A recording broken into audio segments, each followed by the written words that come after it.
सिने colour T प्रस्तुत करता है the night eats the world. ये मूवी साल 2018 में आई थी और इसकी IMDb पे रेटिंग 6 है। कहानी की शुरुआत होती है सेम नाम के एक सिंगर से जो पेरिस में रहता था। एक शाम वो अपनी पिछली गर्लफ्रेंड फेनी के घर गया क्योंकि उसकी कुछ गानों की टेप्स फेनी के घर पे छूट गई थी। उस दिन फेनी के घर पे एक पार्टी थी जिसमें काफी लोग आए हुए थे। सेम को इस पार्टी में कोई दिलचस्पी नहीं थी, इसलिए उसने सीधा जाकर फेनी से टेप्स लौटाने को कहा, लेकिन फेनी अपने दोस्तों के साथ बिजी थी इसलिए उसने सेम को इंतजार करने को कहा। पर सेम एक कोने में बैठ गया और उसने थोड़ी शराब पी ली, लेकिन जब काफी देर बाद भी फेनी नहीं आई तो उसने जाकर फेनी से कहा कि मैं अपना सामान खुद ले लूंगा। फेनी ने बताया कि तुम्हारी टेप्स हॉल के आखिरी में जो ऑफिस है ना उसमें रखी है। सेम उस कमरे की ओर बढ़ा, लेकिन वो नशे की हालत में एक आदमी से टकरा गया। कमरे में पहुंचकर उसने टेप्स ढूंढी पर उसे एहसास हुआ कि उसकी नाक से खून बह रहा था। उसने तुरंत दरवाजा बंद किया और लेटकर आराम करने लगा। कुछ ही समय में दरवाजे के बाहर जोरदार आवाजें आने लगी, लेकिन सेम ने नशे में कोई ध्यान नहीं दिया और वहीं सो गया। अगली सुबह जब उसकी आंखें खुली तो उसने अपना सामान उठाया और बाहर की ओर निकला, पर जैसे ही उसने दरवाजा खोला तो उसका दिल दहल गया। पूरा घर तहस नहस हो चुका था और जगह जगह खून के निशान थे, लेकिन सेम को वहाँ एक भी इंसान दिखाई नहीं दिया। फिर वो निचले माले पे गया तो उसने देखा कि फेनी और बाकी कुछ लोग रातों रात ज़ॉम्बीज में बदल गए थे। सेम ने फेनी को बुलाया तो अचानक से सभी ज़ॉम्बीज ने एक साथ उस पे हमला कर दिया, पर सेम ने जैसे तैसे भागकर खुद को फेनी के घर में बंद कर लिया। उसे समझ नहीं आ रहा था कि आखिरकार ये सब हो क्या रहा है। तभी उसकी नजर सामने वाली बिल्डिंग पे गई जहाँ से कुछ लोग भागने की कोशिश कर रहे थे, लेकिन कुछ ही पल में ज़ॉम्बीज ने उसे घेर लिया और उन्हें बड़ी बेरहमी से मार डाला। ये सब देखकर सेम काफी डर गया और उसे समझ आ गया कि घर से बाहर निकलना मौत के मुंह में जाने के बराबर है। आखिरकार उसने घर की सफाई शुरू की और फर्श पे लगे खून के दाग धब्बे साफ किए।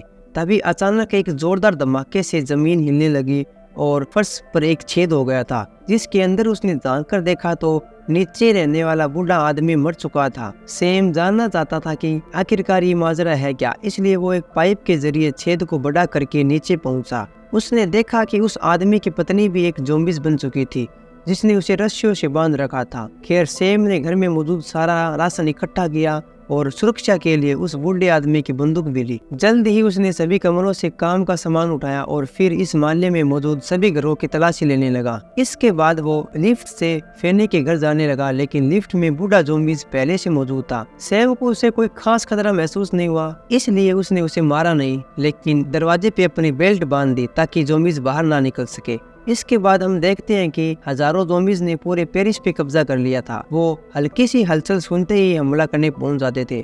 अब सेम के पास बातचीत करने के लिए कोई नहीं था, इसलिए उसने अपने ही पुराने गाने सुनकर मन बहलाया। फिर उसने हिसाब लगाया कि उसके पास कितने दिन का राशन बाकी है। बाद में वो अकेलेपन से इतना परेशान हो गया कि वो गुस्से से जोर जोर से ड्रम बजाने लगा। शायद वो नहीं जानता था कि इसकी आवाज सुनकर ज़ॉम्बीज उस तक पहुंच जाएंगे। खैर कई दिन तक सेम यूं ही ड्रम बजाकर और नकली बंदूक से ज़ॉम्बीज को डराकर अपना गुजारा करता रहा। बाद में जब सेम नहा रहा था तो अचानक पानी बंद हो गया। अब उसे खुद ही पानी का जुगाड़ करना था, इसलिए उसने काफी सारे डब्बे, बाल्टियां और बोतल्स छत पे रख दी ताकि अगर बारिश हो तो उसमें पानी इकट्ठा हो जाए। और रात को जब वो सो रहा था तो उसे एक भयानक सपना देखा जिसमें ज़ॉम्बीज उसके कमरे में घुसकर उसे मारने ही वाले थे और तभी अचानक उसकी आंखें खुल गई। खैर जैसे तैसे दिन गुजरे, सेम का अकेलापन उसे अंदर ही अंदर खाने लगा। उसे अब किसी साथी की जरूरत थी, इसलिए मजबूरन वो लिफ्ट में बंद उस बूढ़े ज़ॉम्बीज से बात करने लगा। उसने इस ज़ॉम्बीज का नाम अल्फ्रेड रखा। फिर एक दिन जब वो ज़ॉम्बीज पर निशाना लगा रहा था तो उसे रास्तों के बीच एक बिल्ली घूमती हुई नजर आई।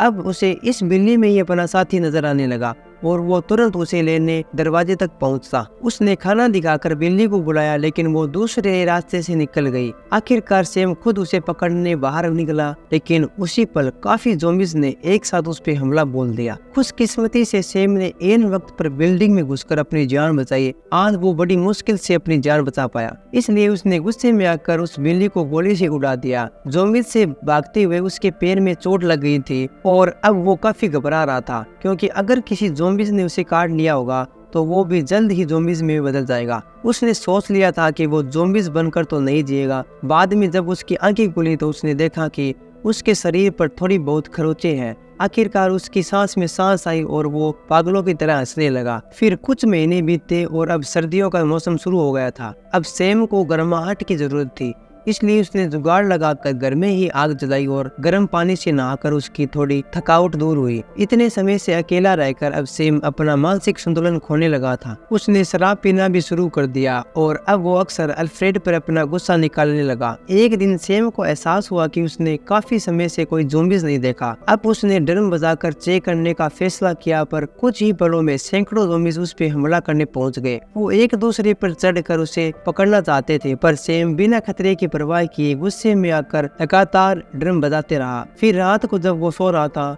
तो अचानक बाहर से आवाज आई और उसकी नींद खुल गई। उसने तुरंत अपनी बंदूक उठाकर दरवाजे पे गोली दाग दी। फिर जब उसने दरवाजा खोल के देखा तो उसके पैरों तले जमीन खिसक गई। उसकी गोली एक औरत को लगी थी जो उसकी तरह ही ज़ॉम्बीज़ से बचती बचाती यहाँ तक पहुंची थी। सैम को बहुत पछतावा हुआ और वो तुरंत ही इस लड़की को उठाकर अपने बिस्तर तक ले आया और फिर उसने बड़े ही ध्यान से गोली निकाली और उसके जख्म पर मरहम लगाई। बाद में उसकी नजर लड़की के बैग पे गई जिसमें उसने काफी लंबी रस्सी और एक हुक मिला। तब वो ये समझा कि ये लड़की इस रस्सी के जरिए एक छत से कूदकर दूसरी छत तक पहुंची थी। खैर अगली सुबह जब सैम ने देखा तो वो लड़की धीरे धीरे ठीक हो रही थी। उस लड़की ने अपना नाम सारा बताया। वो दोनों बातें करने लगी और सारा ने बताया कि उसने और भी लोगों को देखा है जो ज़ॉम्बीज़ के हमले से बच गए थे, लेकिन अकेलेपन और डर की वजह से काफी लोग अपना मानसिक संतुलन खो चुके हैं। सैम ने भी उसे बताया कि उसने कैसे कैसे यहाँ पर समय काटा है। फिर उसने सारा को अल्फ्रेड से मिलाया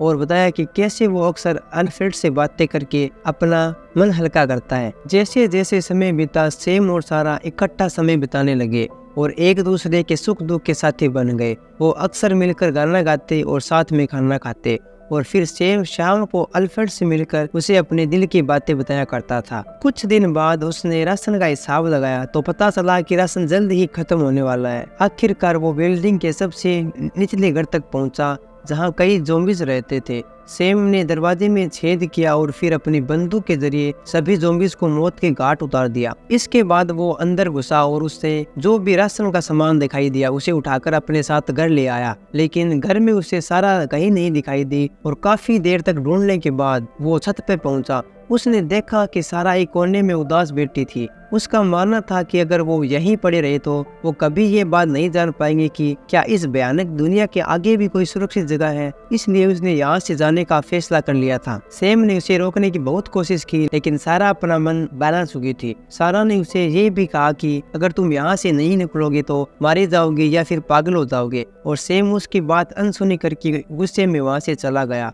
बाद में उसे अपनी गलती का एहसास हुआ और वो सारा से माफी मांगने गया, लेकिन जैसे ही वो कमरे में घुसा तो उसने देखा कि सारा बिस्तर में बेजान पड़ी थी। तब ये खुलासा होता है कि अब तक सैम ने सारा से जो भी बातें की थी वो सिर्फ उसका वहम था।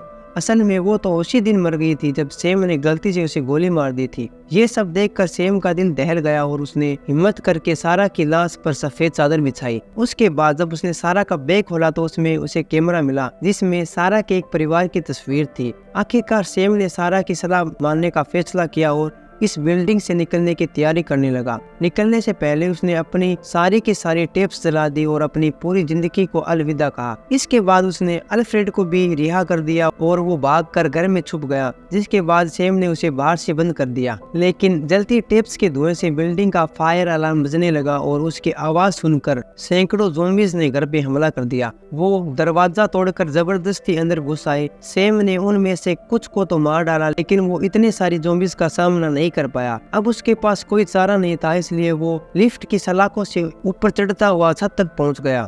लेकिन एक ज़ॉम्बीज़ अभी भी उसके पीछे यहाँ तक आ गया था और सैम ने एक पत्थर से मारकर उसे हटाया और जैसे तैसे छत पे पहुंचा। आखिरकार उसने सामने वाली बिल्डिंग पर रस्सी फेंककर फंसाई और उसके सहारे कूद पड़ा। लेकिन जैसे ही उसने गली पार की तो वो सीधा जाकर बिल्डिंग की दीवार से टकरा गया और वहीं बेहोश हो गया। कुछ समय बाद जब उसे होश आया तो उसने अपनी पूरी ताकत जुटाई और जैसे तैसे करके छत पे चढ़ गया। यहाँ से उसने पूरे पेरिस का नज़ारा देखा और तब तक आगे बढ़ते रहने का फैसला किया जब तक कि वो अपने तरह और इंसानों को नहीं ढूंढ लेता। अगर आपको वीडियो अच्छी लगी है तो वीडियो को लाइक कर देना, चैनल को सब्सक्राइब कर देना, क्योंकि यार आपकी सपोर्ट की हमें बहुत ज़रूरत है। तो मिलते हैं नेक्स्ट वीडियो में, तब तक के लिए bye bye and take care.